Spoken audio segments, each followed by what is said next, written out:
പശ്ചിമബംഗാളിൽ രണ്ടാം ഘട്ട പോളിംഗിനുള്ള പരസ്യ പ്രചാരണം നാളെ അവസാനിക്കും. 142 മണ്ഡലങ്ങൾ ബുധനാഴ്ച പോളിംഗ് ബൂത്തിലെത്തും. ഭവാനിപ്പൂരിൽ ബി.ജെ.പി തൃണമൂൽ കോൺഗ്രസ് പ്രവർത്തകർ ഏറ്റുമുട്ടി. വ്യാജ വീഡിയോ പ്രചരിപ്പിച്ചു എന്നാരോപിച്ച് ബി.ജെ.പി നേതാവ് അമിത് മാളവ്യക്കെതിരെ തൃണമൂൽ കോൺഗ്രസ് തെരഞ്ഞെടുപ്പ് കമ്മീഷന് പരാതി നൽകി. ആദ്യഘട്ട വോട്ടെടുപ്പിൽ ഉണ്ടായത് ചരിത്ര പോളിംഗ്. ഒടുവിലെ കണക്ക് പ്രകാരം 93% പേർ വോട്ട് ചെയ്തു. ഭരണവിരുദ്ധ വികാരമാണോ ഭരണത്തിന് അനുകൂലമായ തരംഗമാണോ കണ്ടതെന്ന് മുന്നണികൾക്ക് വ്യക്തതയില്ല. രണ്ടാം ഘട്ടത്തിലും ഇതേ പോളിംഗ് പ്രതീക്ഷിക്കുന്നതിനാൽ അവസാനഘട്ട പ്രചാരണം കൊഴുപ്പിക്കുകയാണ് പാർട്ടികൾ. കൊൽക്കത്ത അടക്കമുള്ള മേഖലയിലെ മേധാവിത്വം ചോരാതിരിക്കാനുള്ള തീവ്ര ശ്രമത്തിലാണ് തൃണമൂൽ.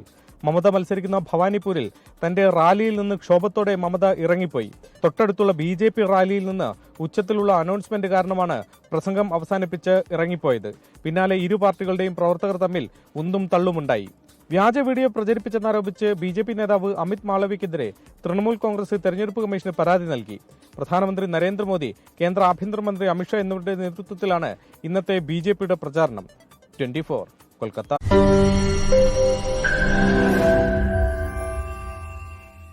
ലോകത്തെവിടെയായാലും ഏത് സമയത്തും 24 വാർത്തകളും ഓഗ്മെന്റഡ് റിയാലിറ്റി പാക്കേജുകളും എക്സ്പ്ലെയിനറുകളും വിശദമായി കാണാൻ ഞങ്ങളുടെ യൂട്യൂബ് ചാനൽ നിങ്ങൾക്ക് സബ്സ്ക്രൈബ് ചെയ്യാം.